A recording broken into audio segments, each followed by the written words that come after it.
So welcome everyone. My name is Dheeraj Sahu and my partner Pandey Satyaprakash. हम यहाँ पे ज्ञाननगर school from Vapi से आए हैं और हमारे प्रोजेक्ट का नाम है पायरोलिसिस प्लांट। इसमें हम करते क्या है, हमारे सराउंडिंग से ऐसे वेस्ट प्लास्टिक को कलेक्ट करते हैं और एक कंटेनर में डालते हैं और उसके बाद उसे हम टेम्परेचर प्रोवाइड करते हैं। एट ए पर्टिकुलर टेम्परेचर पे सारे प्लास्टिक्स मेल्ट हो जाते हैं और उसमें से वेपर्स निकलना स्टार्ट होता है। उस वेपर्स को हम लोग पाइप के थ्रू कंडेंसेशन एरिया में लाते हैं, जहाँ पे हम उसे कूल करते हैं। जैसे ही उसका भाप कूल हो जाता है वो लिक्विड में कन्वर्ट हो जाता है और वो लिक्विड जो बनता है वो लिक्विड वही है जो हम ज़मीन से क्रूड ऑयल निकालते हैं। उसकी प्रॉपर्टी और कैरेक्टरिस्टिक बिल्कुल उससे मैच करती है।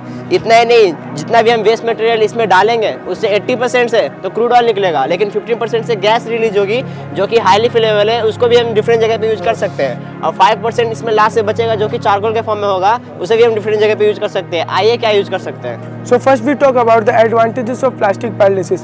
Plastic pyrolysis एक very profitable business and cost efficient also, क्योंकि इसके लिए जो हमें रॉ मटेरियल चाहिए वो हमें बहुत ईजिली चीप प्राइस पे हमारे सोसाइटी से ही हमें मिल सकते हैं। और इस प्रोसेस की मदद से हम 3 टाइप के प्रोडक्ट निकाल सकते हैं, जो कि है क्रूड ऑयल, चारकोल और गैस।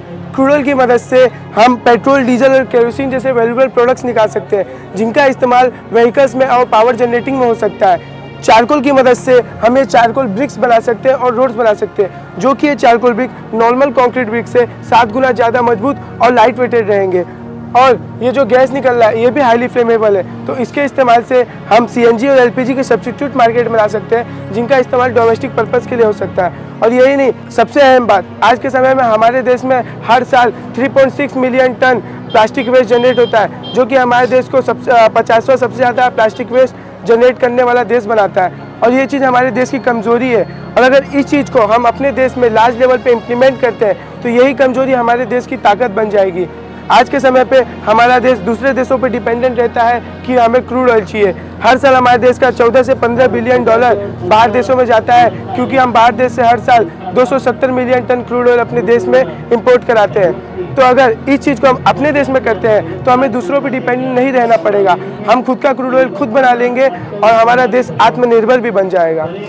तो हमारा मेन प्रोजेक्ट का नारा यही है कि हम अपने इन्वायरमेंट को प्लास्टिक फ्री कर दें, क्योंकि गवर्नमेंट बहुत सारे स्टेप्स लेती है कि प्लास्टिक बैन किया जा रहा है, प्लास्टिक बैन किया जा रहा है, लेकिन ये आउट ऑफ कंट्रोल है। हमारी कंट्री की इतनी पॉपुलेशन है कि प्लास्टिक हटाना बहुत मुश्किल है। चॉकलेट से लेकर डेबिट कार्ड तक प्लास्टिक यूज़ किया जाता है। तो हमारे इस प्रोजेक्ट के द्वारा हम चाहते हैं कि प्लास्टिक भी खत्म हो जाए हमारे इन्वायरमेंट से और उससे हम वैल्यूएबल प्रोडक्ट्स निकाल सकें, जो कि पेट्रोल जैसी जिसकी मार्केट में बहुत ज़्यादा वैल्यू है। और इससे नरेंद्र मोदी के द्वारा जो 2 अभियान चलाया गया है, स्वच्छ भारत अभियान और भारत अभियान, उसमें भी हम सहयोग दे सकते हैं। Thank you.